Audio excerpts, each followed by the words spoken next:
Hello everybody and welcome to a brand new Elder Scrolls online video with me, Sherman. Today guys, we're taking a look at the Templar tank for the next update, the Wrathstone update. And I wanted to kind of get in and look at how the stats are going to look and how things are going to look for the Templar in this update. So this is the kind of somewhat typical tank setup that most people would play at in-game, but for the race that I'm on, which is the Nord, as you can see, we actually have a decent stat pool here. 18k magicka, 38k health, 22k stamina. We do have a 1267 magicka recovery, but that's because we are using the Antronach Mundus stone.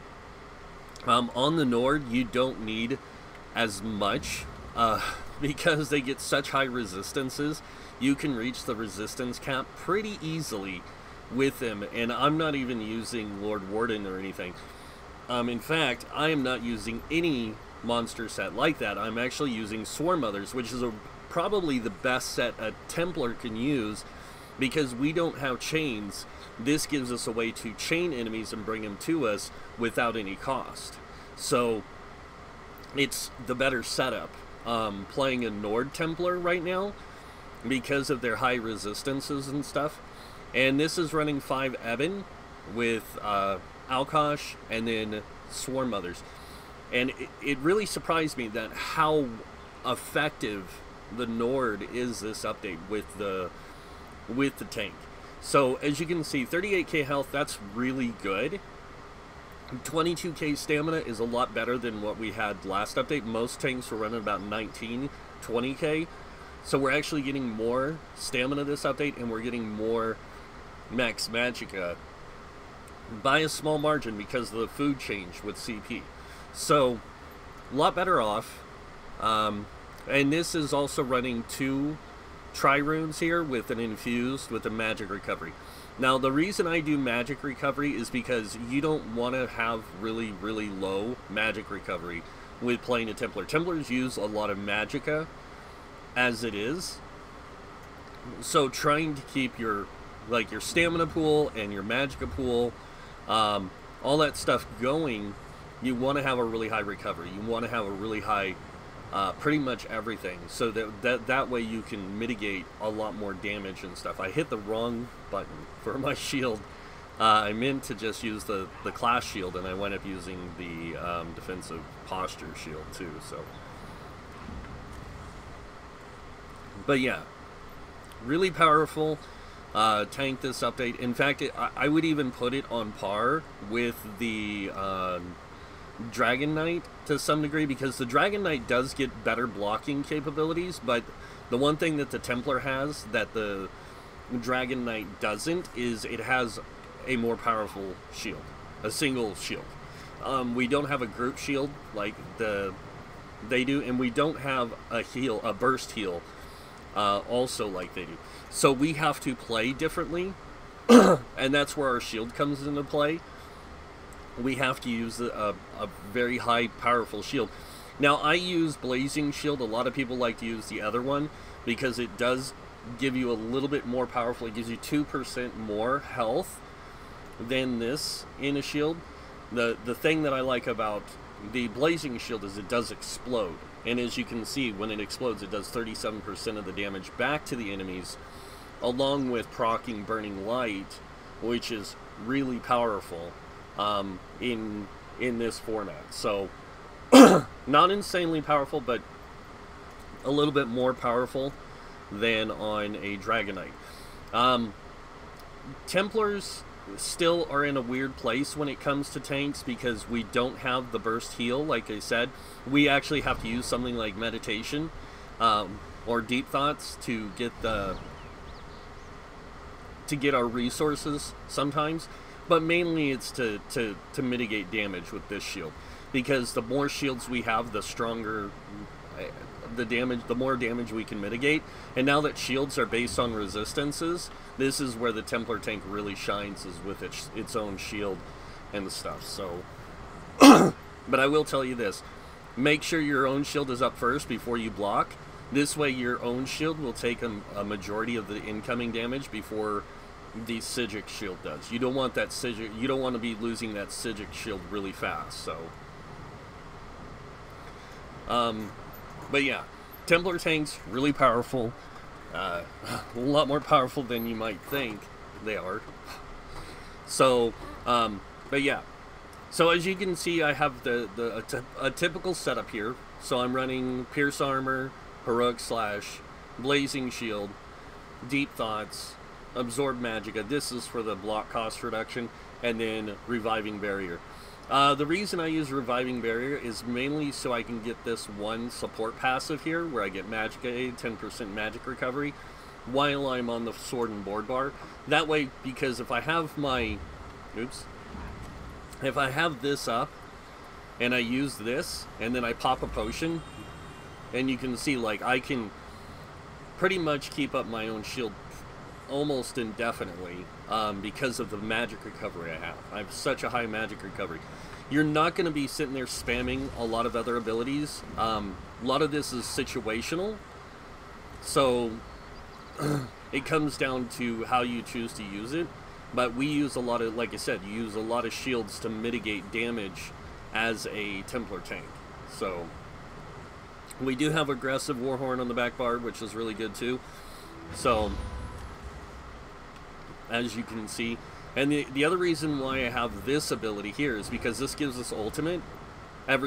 Like, if we can keep that spear thing up on the enemy, we can get ultimate back pretty quickly. So, and the nice thing is that when you use this ability, it also gives you stamina back, so it helps you reserve stamina while you're blocking. So it gives you a little bit of stamina back. So even if you do get hit, you can get some stamina back, which actually reduces the cost of what it takes to block, because you're getting X amount of magic or stamina back every second. So, like I said, Templar tanks are in a really good spot this update.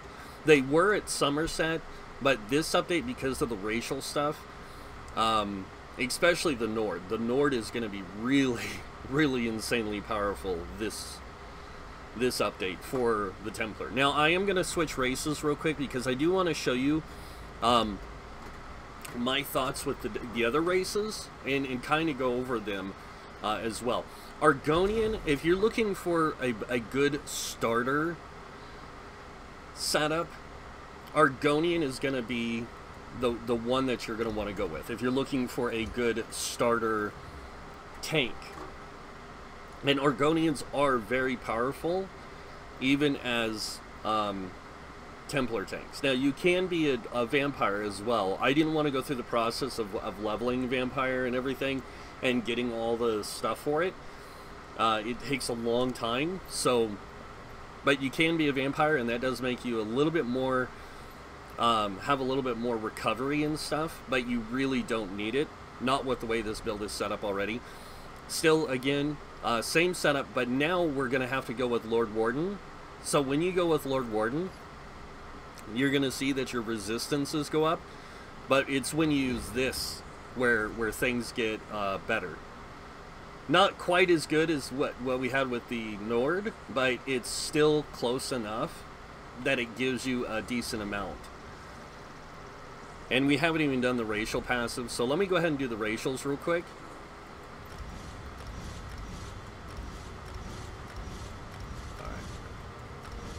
Go.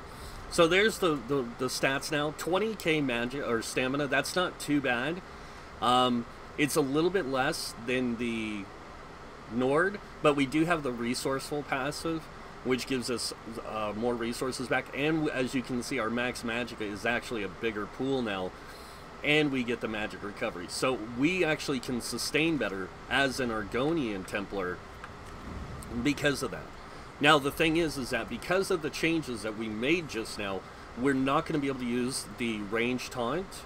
You're going to want to go with the Fighters Guild, and you're going to want to go with the Silver Leash ability. This way you have a pull, and you can bring enemies to you, because you're not using the Swarm Mother set now. You've got to get rid of it when you play the Argonian. So But the Argonian is really powerful as a Templar tank, mainly because of the resourceful passive, because you get so much back for your magic recovery. So it just helps a lot. Alright, so now that we've seen the Argonian, now let's take a look at the Imperial. And I will talk about the other races too, because I did check every race. Orc is really powerful as well as a Templar tank because of the weapon damage that they get. But when you do that, you have to drop Deep Thoughts, and it's better to go with Vigor then, if you're going to go with the Orc as a tank. Oops, let me go back. Did the wrong thing here. So if you're going to go Orc, go with that. Nord, you've already seen. Imperial, you're going to see. Argonian, you're going to see. The other races, like I said, you do have to do more adjustments. Like if you're playing a high elf, you got to do some adjustments to get the health a little bit higher. You will end up with a bigger, much bigger magicka pool. So you got to kind of change your stat values, so you end up with a little bit more stamina than you do magicka. Same thing with Bretons. Bretons are really powerful as well, but nothing is as powerful as the Nord and the Imperial tanks this update. So let's go ahead and take a look at the Imperial now. I haven't had a chance to test more DPS stuff, guys. I've been really, really busy. Still focusing on getting rotations and working on that. I will be working more on DPS later today, though. I'm going to work on other classes. So, but let's go ahead and take a look at the Imperial. Now, the Imperial, the nice change about the Imperial, and I will say it is a very nice change, is the red diamond passive. If you look at it now, it reduces the cost of all your abilities by 3%. And then on top of that, when you deal direct damage, you heal yourself for 366 and restore 333 magicka and stamina, and that's every 5 seconds. So not only do you get that passive, or those passives, but when you put down this, and you're on this bar and you use your buff, as you can see, like, you get a much bigger shield, you have a lot more stamina, you have a lot more health with this build, and your resistances are still pretty good. You're using the Lord Warden now, so you still have the high resistances, you still have the really good magic recovery, and then on top of that, just because you don't have some of the other things doesn't mean that this build isn't as viable. So as you can see, we did have Silver Leash there, and Silver Leash now, when you use it, yes, it does cost you resources, but it's not super expensive. So, and with the stamina return from this, it helps out. So it's really nice, especially when you have all the different abilities going and everything. With this, though, the nice thing is that if you don't want to use Deep Thoughts, if you can get by without it, one of the really nice things is that you can set Vigor as one of your abilities, and I would suggest using Echoing Vigor instead of the Resolving Vigor. The reason I say Echoing Vigor is because Echoing Vigor will hit everyone for the same amount. So you're going to get 1,022 health every so many seconds, and as you can see, even like if you have this out and then you do Echoing Vigor, you're going to get a little bit more because of the passive that we have. One of the passives we have as the class is going to do that. But let's take a look at something else here.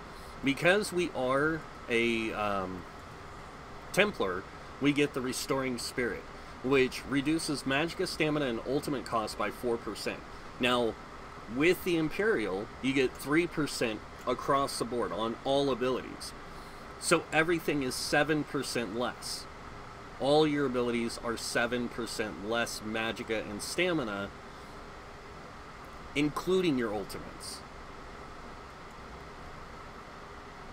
So you get a lot cheaper ultimates with this. And this is where the Imperial shines just a little bit ahead of the Nord. Is one, it gets higher stats, and two, it gets that resource management. with the return of resources whenever you deal direct damage. And direct damage can be a light attack.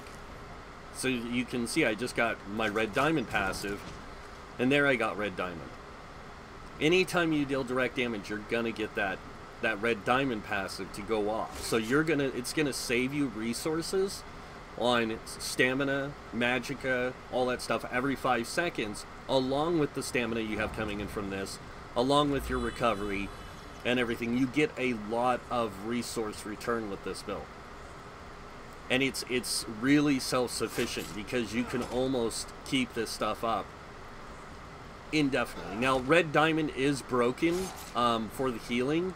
It doesn't have a cooldown, and it should. Unfortunately, that's just one of the problems. So,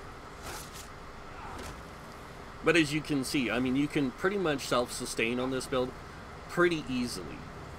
It's not a really big challenge, especially with the Imperial. Redguard, or sorry, not Redguard, Argonian, Nord, all that stuff. Those three races are going to be really powerful for the Templar this update. But let's not forget, Redguard's going to be really powerful with the 8% weapon cost reduction and the stamina return. That's going to make them really powerful as well for Templars.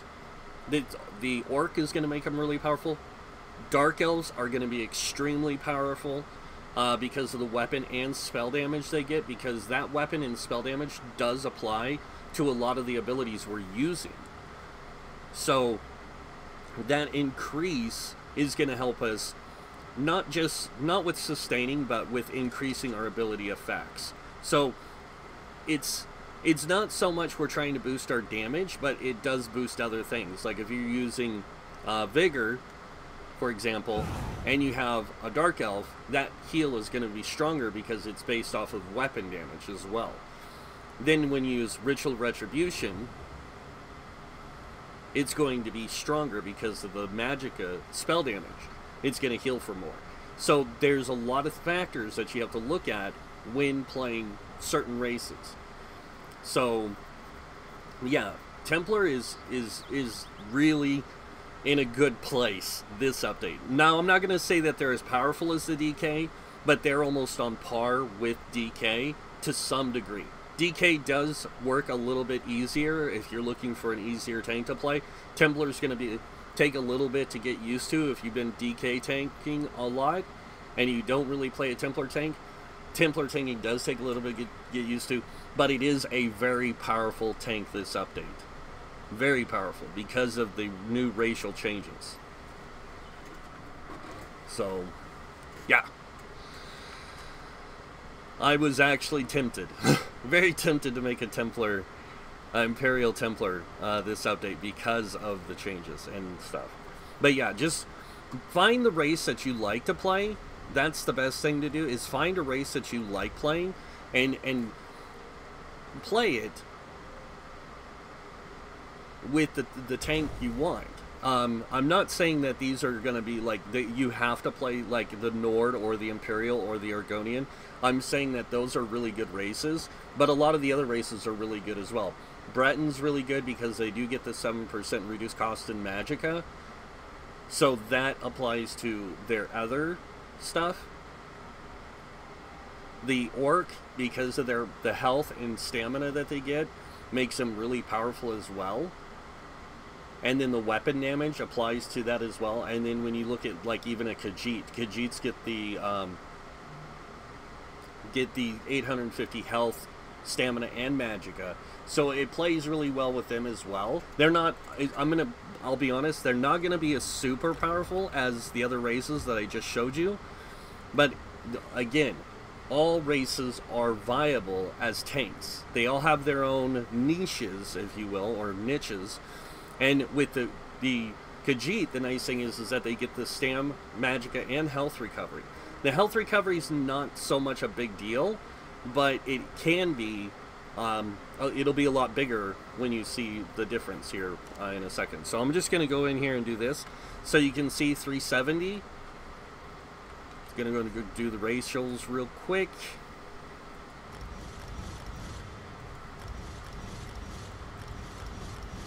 I do like the Khajiit also as the, because we go to 38, 21, 19, 1372 recovery, 490, and that's not a whole lot. It's not. But the 682 stam recovery is really nice. Then the other nice thing is that when you use a potion, your recoveries go up a little bit better. So really nice there. And then if you have your ritual thing down, you have your block up, you got your vigor going. And vigor is really good too on the Khajiit because you can crit heal, and when you crit heal, it does heal for a lot more. So really nice with that. And then of course your shield strength and everything is still really high. So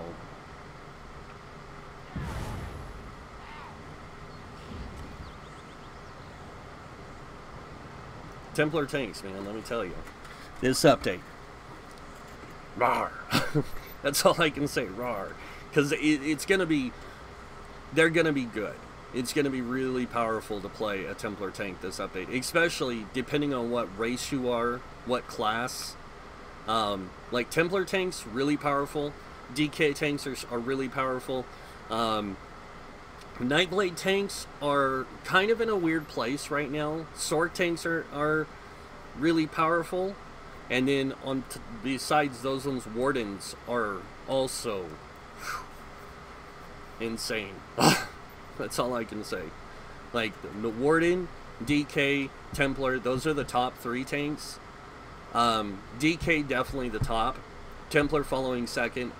Warden following third. And then depending on the other classes, like Sork and then Nightblade. And I don't mean to do it that way, but it's kind of the way the cookie crumbles. I mean, how things fall into play is really interesting with that. So, but yeah, I just kind of wanted to let you guys see for yourselves how things are going to be this next update. How, you know, like this is a definite improvement over what we had with the last update. And hopefully they stick to their guns with this stuff. And they don't make too many more racial changes. So, and if you guys are wondering, yes, I've already tested Meridia's Guardian. I've already tested, in fact, I tested Meridia's Guardian yesterday with every race. And you can't play the Meridia's Guardian as a Nord, unfortunately. Because you get too much resistance. So that kind of sucks. But all the other ones work out really well. So I still find that crazy. And that's just with Lord Warden. And if you get the Lord Warden to pop, you do go over cap on resistances, which is bad, but at the same time it's not that bad. It's actually kind of good, because then you get good spell resist, you cap your spell resist, and you do go over with the physical resist. So you do end up going over physical too, because of the Lord Warden's 3,870 extra resistances. So, Lord Warden, man. Now, you can use Earthgore as well with the Templar, but it's not as good. I'll be honest, it's not as good. It's a powerful heal, but it's not something I would put on a Templar. Templars are more about defensive tanking, and not so much about... They do support, don't get me wrong. They're very good at it. It's just, I don't know, it's just how they play is so crazy. It's something I enjoy a lot, so. But that's pretty much it for this video, guys. I just wanted to kind of go over, like I said, the Templar and how it's working out with this update. This update, like I said, it's in a very powerful place.